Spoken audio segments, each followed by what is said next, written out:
Alright, what is up, guys? Today we're going to be doing the World Cup Fantasy. Obviously, we've done the previous two.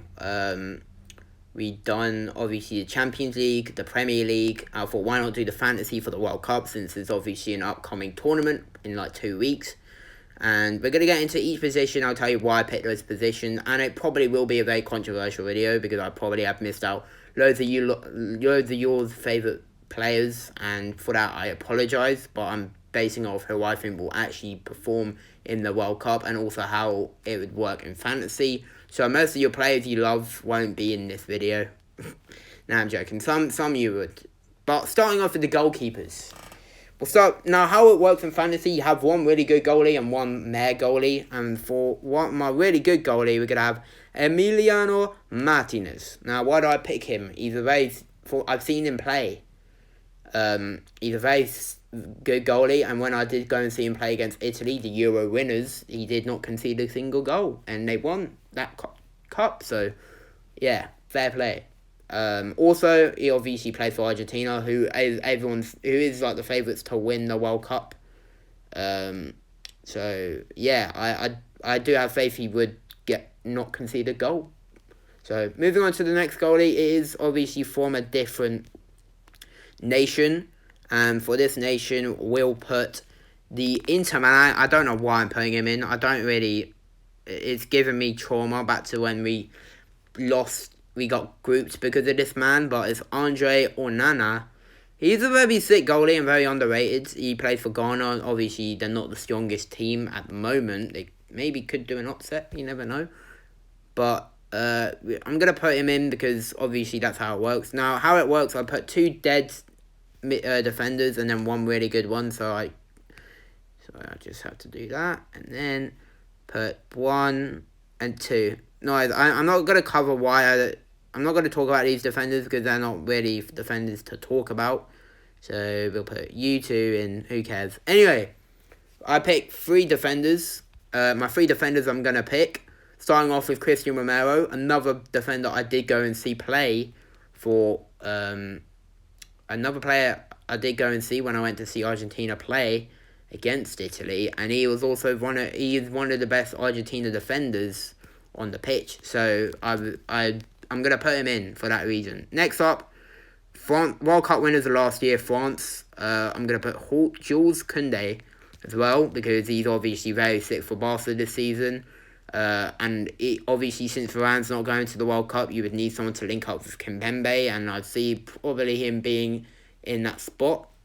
I do see him being a starting player, and also because it's France, they won't concede a goal, so I see Jules Koundé being there to obviously defend and do his job alongside other players. Now, I am Spanish, so I do have to pick a Spaniard, and I have to pick probably the best Spanish centre-back in this World Cup, Pau Torres, because think about it, we got many defenders. PK obviously retired, from international, a few years back. Also, just retired from football as I'm recording this. Ramos obviously could be another contender, but he hasn't been selected, I don't believe. So he ain't going into. But so the only options is him or Eric Garcia, and to be honest, I'm not really trusting Eric Garcia at the moment. I've seen his performances for Barcelona, and he is mainly the slip up for the team. So I'm not trusting him in goal. In centre back. So I have to move on. Pedri is the next player. Why do I pick him? He was obviously the winner of he won the Young Boy Award, whatever it is, what you obviously get. He won Youngster of the Year last year. Obviously gave it to Gavi this year, but Pedri is outstanding. He's probably one of my favourite Barcelona players at the moment. Obviously he's one of my favourite midfielders as well. Obviously, he does well for Barca, but he also does well for Spain as well. So that's why I'm putting him in the team. Alongside him, I'm going to put another player. Wow. And it's not really a shock. He does well for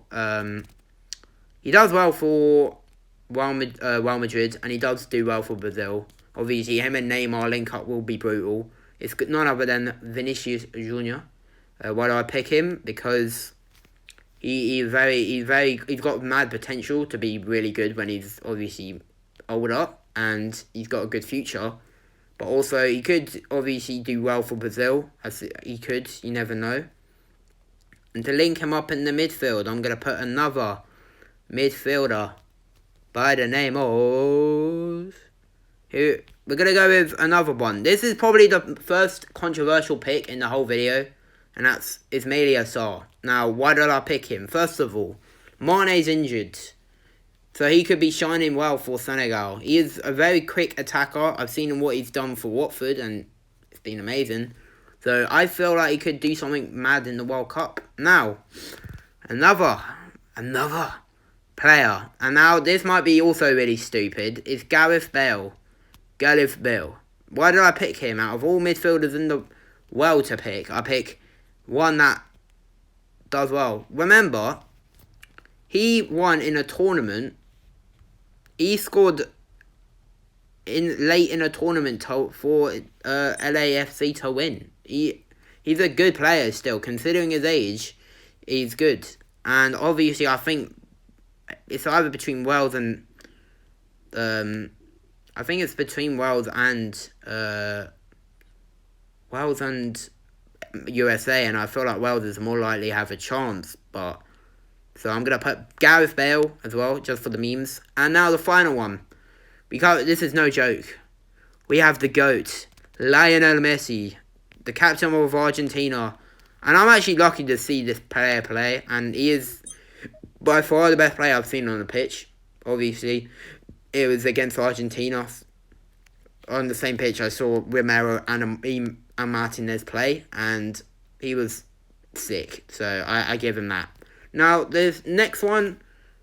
Wait, let me just check. Okay, no. But the next one I'm putting is a Mexican. Goes by the name of Raul Jimenez. Why do I put him?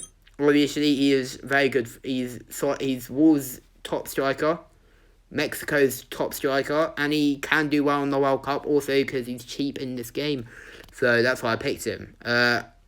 I've seen him play as well, I believe. If not, I believe I did see him play against Watford once or sometime. But he is very solid and he's very good. He could maybe score a few goals. We never know. Now the next two players, we'll start off with the one. Now I did quote many times I'm an England fan. I am. And that's why I'm putting England's top boy, Harry Kane, in the team.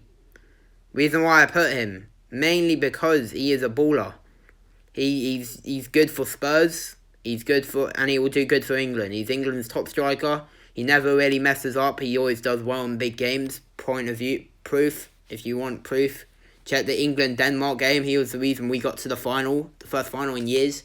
And he's going to be the man to bring it home for England. Now, the next one is one of my favourite Barca strikers at the moment, and one of our only Barca strikers at the moment.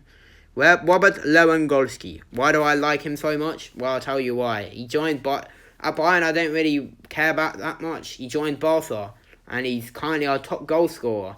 He was the top goal scorer in the Champions League at one point, with obviously names like Haaland and Mbappe and Messi. Obviously, we got grouped, and he is carrying our team, so I'll have to put him in. So yeah, this is my team. Now, you're all wondering, where's Ronaldo? Where's Mbappe? Where's Benzema? Why would I don't want to put any forwards in this team. This is the team of GOATness. And I don't want to put any forwards in it.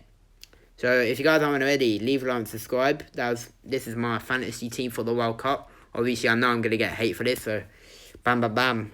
I'm ready to hear those shots. But, I hope you guys enjoyed. Leave a like and subscribe. Obviously, in the comments, who do you think will win World Cup? If I'm being honest, I want Argentina, maybe, but I'd also would love England and Spain to win it as well. But if you guys haven't already, leave a like, subscribe. Let's go.